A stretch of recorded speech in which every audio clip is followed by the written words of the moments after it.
उत्तर प्रदेश में एडेड विद्यालयों के अनुदान की प्रक्रिया लगातार चल रही है, लेकिन बीच में काफ़ी लंबा समय बीत गया। अनुदान में जांच की प्रक्रिया चल रही थी, कुछ कारणों उस पर रोक लगी थी, प्रक्रिया फिर से शुरू हो गई है। लेकिन उत्तर प्रदेश के विद्यालय प्रबंधक लगातार इन चीज़ों को जानना चाहते हैं कि ये प्रक्रिया कहाँ तक पहुँची है, कब तक हमें सरकार से अनुदान मिलेगा। इस पर बात करने के लिए आज हम आए हैं उत्तर प्रदेश विद्यालय प्रबंधक एसोसिएशन के राष्ट्रीय अध्यक्ष राम नरेश भारती जी के पास। उनसे जानेंगे कि ये अनुदान प्रक्रिया कहाँ पे है। सर, सबसे पहले तो भूमि टीवी में आपका बहुत बहुत स्वागत है। धन्यवाद। सर, उत्तर प्रदेश में एडेड स्कूल्स के लिए जो अनुदान की प्रक्रिया चल रही थी, कहाँ तक पहुंची है? अभी अभी क्या कार्रवाई हो रही है? देखिए, उत्तर प्रदेश में जो अनुदानित विद्यालयों की जो प्रतिक्रिया चल रही थी, उसकी जांच शुरू हुई थी और पिछली प्रेस में हमने बताया था कि 14/11/2023 को उस पे उत्तर प्रदेश सरकार ने रोक लगा दिया था। उस रोक लगने के बाद हम लोगों ने पुनः संघर्ष शुरू किया। संघर्ष करने के बाद हम लोग माननीय मुख्यमंत्री जी, प्रमुख सचिव माध्यमिक शिक्षा, प्रमुख सचिव बेसिक शिक्षा, तमाम से मंत्री, सांसद, विधायक, एमएलए, कम से कम इस संबंध में उत्तर प्रदेश के 100 से ज़्यादा एमएलए और सांसदों ने हम लोगों के पक्ष में पत्र लिखा। उस पत्र के अनुसार हम लोग भारत सरकार में गए। भारत सरकार के शिक्षा मंत्रालय ने उत्तर प्रदेश सरकार को निर्देशित किया कि आप इस कार्रवाई को पुनः बढ़ाइए और जांच करिए। इस जांच करके मतलब जो है हमें प्रस्ताव भेजिए। उत्तर प्रदेश सरकार के माध्यम से एक प्रस्ताव भारत सरकार को चला गया है।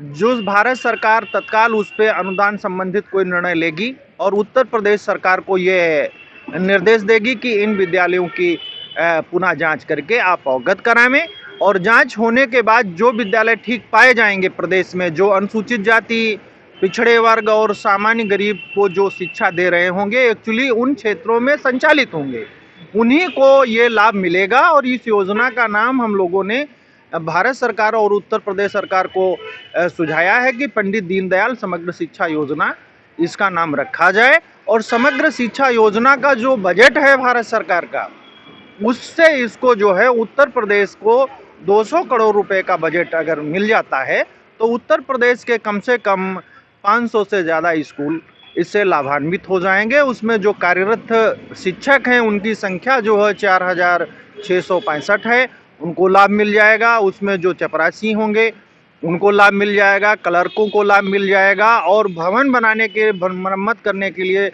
2 लाख रुपए का प्राविधान उस कार्य योजना में रखा गया है, वो भी लाभ मिलेगा। और मुझे अनुमान है, मुझे जैसा लग रहा है कि अभी मैं दिल्ली से वापस आया हूँ और दिल्ली की मीडिया ने भी इस चीज़ को छापा है, तो मुझे लग रहा है कि चुनाव आचार संहिता के पहले इस पे निर्णय हो जाएगा।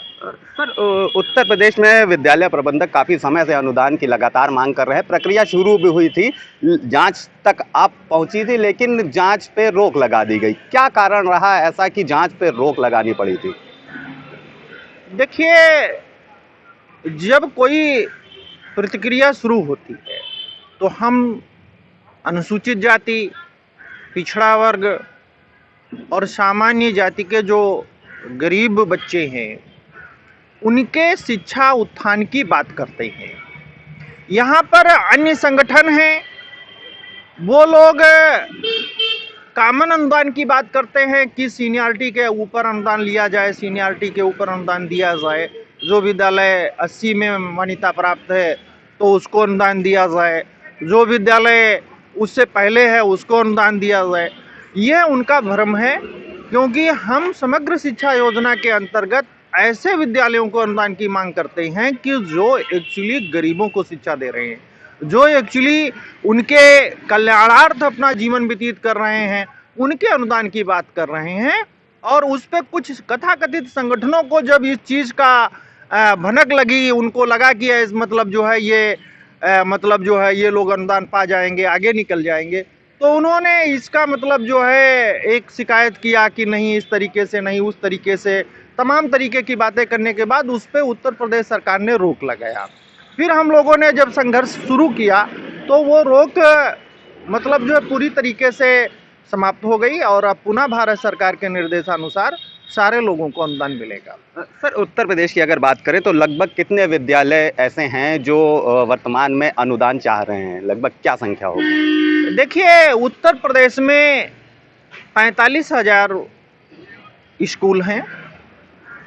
45,000 स्कूल में 15,000 ऐसे स्कूल हैं जो बहुत हाई फाई है, जिनकी फीस शुरुआती केजी से ही 1,000 रुपये होती है, और 30,000 ऐसे स्कूल हैं जो गरीबी रेखा में आते हैं, जो अनुसूचित जाति, पिछड़ा वर्ग और सामान्य गरीब बच्चों को शिक्षा देते हैं।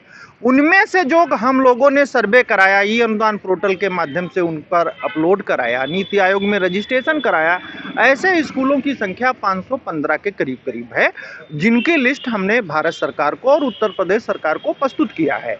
ऐसे लोगों को प्रथम चरण में अगर अनुदान मिलेगा तो आगे चल करके धीरे धीरे करके चरणबद्ध तरीके से सारे लोगों को इसका लाभ मिल जाएगा।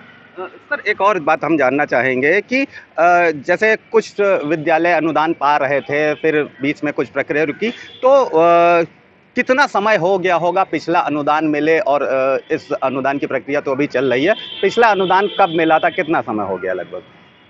देखिए, 2006 में माननीय मुलायम सिंह यादव जी उत्तर प्रदेश के मुख्यमंत्री थे। उन्होंने 2006 में 1,000 जूनियर हाई स्कूल अनुदानित किया था। उसके पहले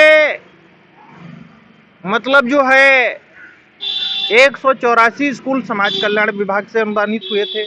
कुल 554 विद्यालय समाज कल्याण से अनुदान पा रहे हैं। माध्यमिक शिक्षा के द्वारा 86 के बाद कोई भी विद्यालय माध्यमिक शिक्षा से अनुदान पे नहीं लिया गया। ठीक है, तो अनुदान तो प्रतिक्रिया निरंतर 2006 तक चली। 2006 के बाद इन्होंने एक रोक लगाया कि हम जगह जगह पर स्कूल खोल चुके हैं, अनुदान देने की कोई ज़रूरत नहीं है। उत्तर प्रदेश सरकार का ये तर्क आया।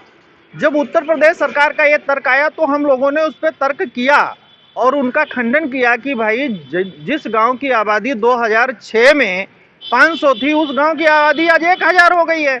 वो हमारे यहाँ अगर बच्चा पढ़ नहीं रहा है, जैसे हम अपने स्कूल की बात करते हैं, 515 की बात करते हैं, 1,80,000 बच्चे हमारे यहाँ हैं, अनुसूचित जाति, पिछड़ा वर्ग और सामान्य के। तो वो बच्चा जो हमारे यहाँ पढ़ रहा है तो उसको जो है अनुदान देना विद्यालय को जरूरी है। इसलिए आपके द्वारा जो बताई गई बात है वो गलत है। आप इसका पहले सर्वे करा लो। तो उसी सर्वे की बात हम कर रहे थे, वो सर्वे हो जाएगा तो इन लोगों को अनुदान मिल जाएगा। सर, उत्तर प्रदेश विद्यालय प्रबंधक एसोसिएशन लगातार अनुदान की मांग कर रहा है, लगातार अपने संघर्ष को लेकर के चल रहा है। क्या लगता है ये संघर्ष किस स्तर तक पहुंचा और कब तक विद्यालयों को अनुदान मिल जाएगा? देखिए, उत्तर प्रदेश विद्यालय प्रबंधक एसोसिएशन के प्रदेश में 30,000 स्कूल और 1 लाख एनजीओ, 500 संस्कृत विद्यालय और कम से कम प्रदेश में 20,000 मदरसा, ये हमारा इतना बड़ा संगठन है। अभी हमने बाराबंकी में जिला सम्मेलन किया है, हमने कन्नौज में जिला सम्मेलन किया है, अभी हम मैनपुरी में संत रविदास जयंती के अवसर पर गए थे, काफ़ी संख्या में वहाँ भीड़ इकट्ठा हुई थी, वहाँ मैंने सम्मेलन किया है। अगर उत्तर प्रदेश विद्यालय प्रबंधक एसोसिएशन की इन सभी मांगों को भारतीय जनता पार्टी की सरकार है उत्तर प्रदेश में, मैं भारतीय जनता पार्टी का राष्ट्रीय कार्यकारिणी का सदस्य हूँ अनुसूचित जाति मोर्चा का, तो मैंने अपनी सरकार से निवेदन किया कि इतनी संख्या में जो लोग कार्य कर रहे हैं इस संगठन में और 2014 से आपको वोट और सपोर्ट करते चले आ रहे हैं, वो मेरी एक भारी संख्या है। हमारे पास 5 से 6 लोकसभा सीटें ऐसी हैं जहां पर हमारे प्रबंधक, शिक्षक, अभिभावक चुनाव हरा जिता सकते हैं। तो ऐसी स्थिति में अगर आप हमको मतलब जो है ये अनुदान नहीं देंगे तो हम प्रबंधकों को और शिक्षकों को क्या जवाब देंगे? हम भारतीय जनता पार्टी के राष्ट्रीय कार्यकारिणी के सदस्य हैं, हम अनुसूचित जाति के बीच में जाकर के उन बच्चों को क्या जवाब देंगे? इस पे उन्होंने विचार किया भारत सरकार ने, और विचार करने के बाद उन्होंने प्रपोजल मांगा, और मांग करके मुझे लगता है कि सबका साथ सबका विकास जो हमारी पार्टी का नारा है, मोदी जी का नारा है, निश्चित रूप से ये लाभ मिलेगा सभी को। धन्यवाद। तो हमने बात करी रामनरेश भारती जी से, जो उत्तर प्रदेश विद्यालय प्रबंधक एसोसिएशन के राष्ट्रीय अध्यक्ष हैं। उनका कहना है कि अनुदान की प्रक्रिया को लेकर उनकी एसोसिएशन लगातार संघर्ष कर रही है। अनुदान प्रक्रिया काफ़ी आगे भी बढ़ चुकी है, कुछ ही समय में विद्यालयों को अनुदान भी मिल जाएगा। उत्तर प्रदेश विद्यालय प्रबंधक एसोसिएशन के राष्ट्रीय अध्यक्ष रामनरेश भारती जी उत्तर प्रदेश सरकार से लगा करके भारत सरकार तक लगातार विद्यालयों को अनुदान दिलाने के लिए प्रयासरत हैं। कई तरह के पत्र लिखे जा चुके हैं, कई सांसदों से, विधायकों से, मंत्रियों से, अधिकारियों से लगातार मुलाकात कर रहे हैं और विद्यालयों को अनुदान दिलाने का प्रयास कर रहे हैं। वीडियो जर्नलिस्ट अखिलेश सिंह के साथ संतोष कुमार, भूमि टीवी, लखनऊ।